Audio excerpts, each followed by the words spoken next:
Olá, meus amigos, tudo bem? Eu me chamo Guilherme e estou aqui para mais um dia da nossa leitura bíblica anual. No nosso 21º dia, nós faremos menção em 3 capítulos. O capítulo de número 11, 12 e 13 do livro de Êxodo. Antes de adentrarmos ao vídeo, eu gostaria de pedir encarecidamente que você pudesse curtir, comentar e, se possível for, se inscrever em nosso canal. E se também não for pedir muito, que você pudesse compartilhar esse vídeo com o maior número de pessoas possíveis. Vamos para o vídeo? No capítulo de número 11, a palavra do Senhor fala que Deus revela a Moisés, de fato, qual seria a última praga. A 10ª praga seria o findar da vida dos primogênitos. O anjo da morte passaria sobre a terra do Egito e levaria consigo a primogenitura tanto dos filhos quanto da criação do povo egípcio. Isso seria um caos maravilhoso para poder tirar a paz e o sossego daquele que há muito tempo assolava de fato a nação israelita. O povo hebreu estava debaixo desse jugo e o Senhor, com mão poderosa, ia colocar um ponto final.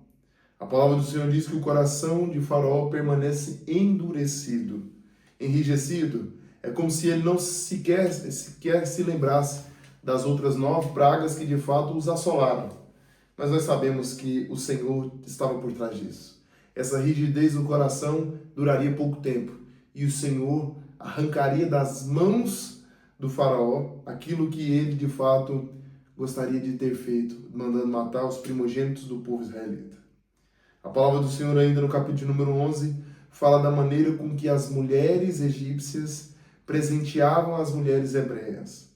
A palavra do Senhor diz que elas presentearam com ouro e prata. Isso foi realmente necessário para que pudesse ser financiado a viagem do povo até o deserto. É como se ela estivesse assim, meio que emprestando ou dando porque achou realmente graça aos olhos daquelas mulheres.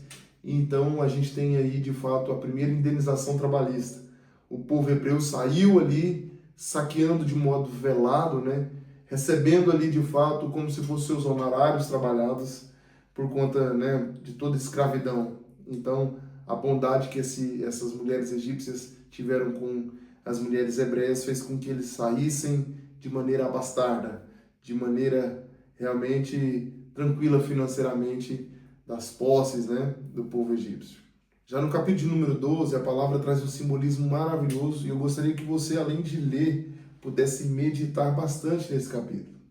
Fala sobre a instrução de Deus da maneira de preparar o Cordeiro Pascual e como, de fato, seria esse rito de preparação, a alimentação, né, de uma maneira festiva e também a maneira com que o Senhor faz a seleção daqueles que não seriam visitados pelo anjo da morte. A palavra no capítulo de número 12 fala que para fazer distinção entre a casa em que havia hebreus e a casa em que havia o povo egípcio, era necessário passar nos umbrais dessa casa o sangue daquele cordeiro. E o sangue daquele cordeiro nos umbrais das portas simbolizava que de fato aquela casa não somente cria na palavra de Deus, mas também o obedecia. Isso traz um reflexo muito grande até para nós na atualidade, porque nós sabemos que o Cordeiro bendito, o Cordeiro verdadeiro, Cristo Jesus e o seu sangue perfeito fizeram de fato com que nós pudéssemos ser livrados da morte eterna para a salvação e para a vida com Cristo.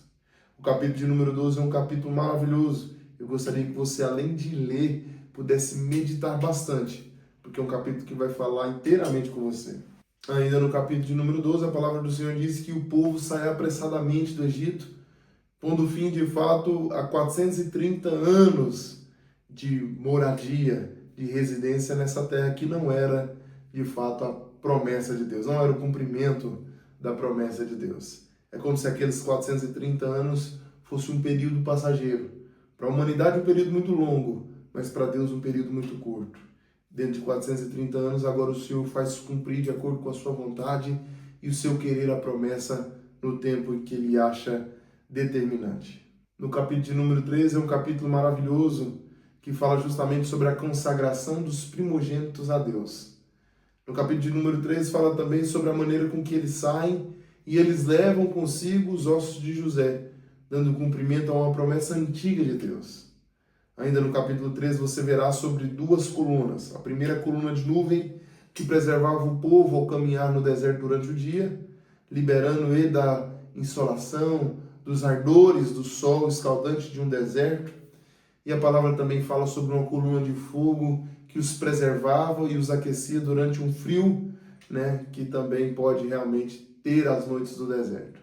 Isso serve de uma aplicação grandiosa para as nossas vidas. Independente da condição climática, do ambiente ou da circunstância em que você tem vivido, o Senhor tem a maneira confortável de preservar você. Pode ser que você esteja passando por um deserto caloroso e o Senhor está com a nuvem te preservando.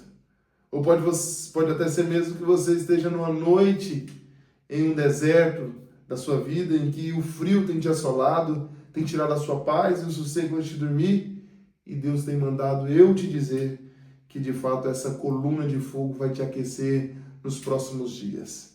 Que Deus possa te abençoar. E ao finalizarmos esse vídeo, eu gostaria de pedir encarecidamente que você pudesse curtir, comentar e, se possível, for compartilhar com o maior número de pessoas. Porque se é bênção para você, é bênção para quem está ao seu redor.